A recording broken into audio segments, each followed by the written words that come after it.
गांव के पास एक घना, हरा भरा और रहस्यमयी जंगल था।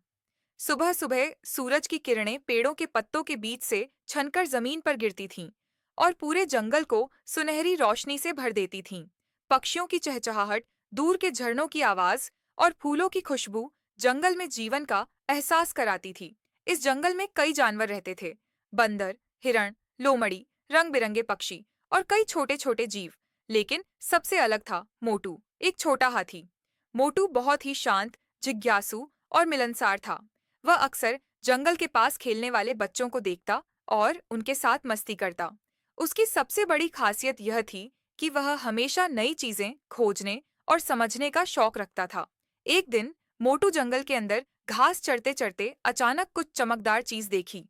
वह चीज जमीन पर पड़ी एक जादुई टोपी थी। टोपी साधारण दिखती थी, लेकिन उसकी चमक आंखों को खींच रही थी। मोटू ने धीरे धीरे टोपी उठाई। जैसे ही उसने टोपी अपने सिर पर रखा, चारों तरफ रंग बिरंगे फूल खिल गए। हवा में मीठी खुशबू फैल गई। मोटू डर गया और खुश भी। ये क्या हो रहा है? उसने खुद से कहा।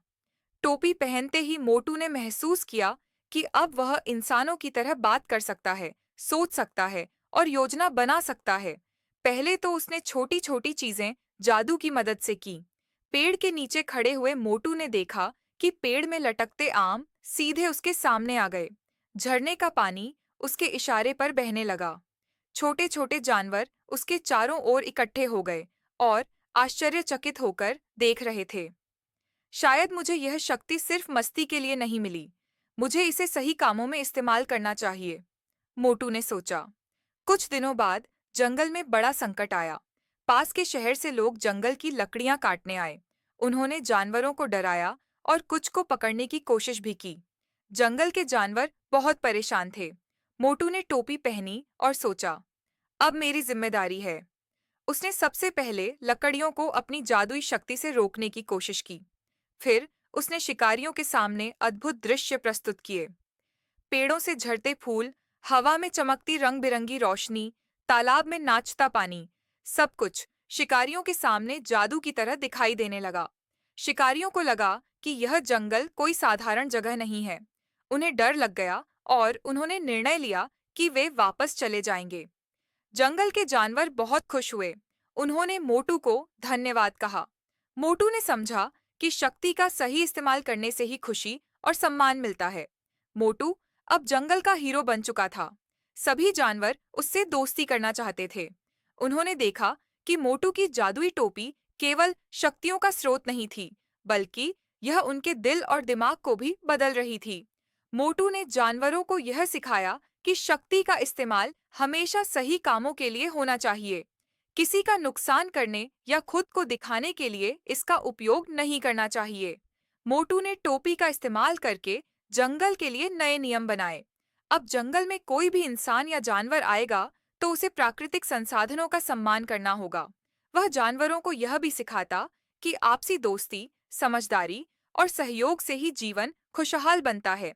एक दिन भारी बारिश हुई। कई जानवर अपने घर नहीं जा पाए।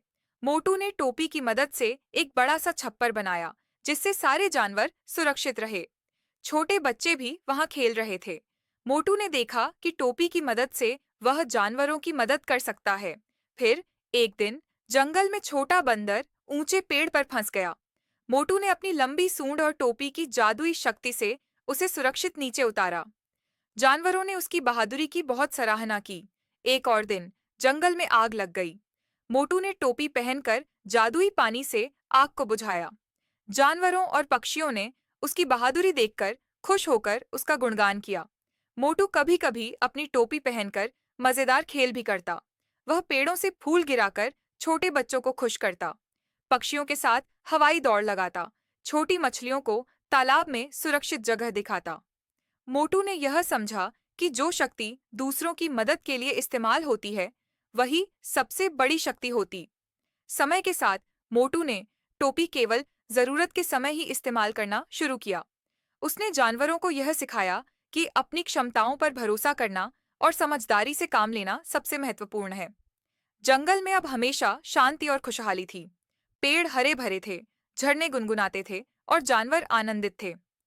मोटू ने देखा कि उसकी सबसे बड़ी खुशी यह है कि जंगल के सभी जीव सुरक्षित और खुश हैं। मोटू कभी-कभी टोपी पहनकर खेल-कूद करता, लेकिन कभी भी इसे अपने अहंकार या स्वार्थ के लिए नहीं इस्तेमाल किया।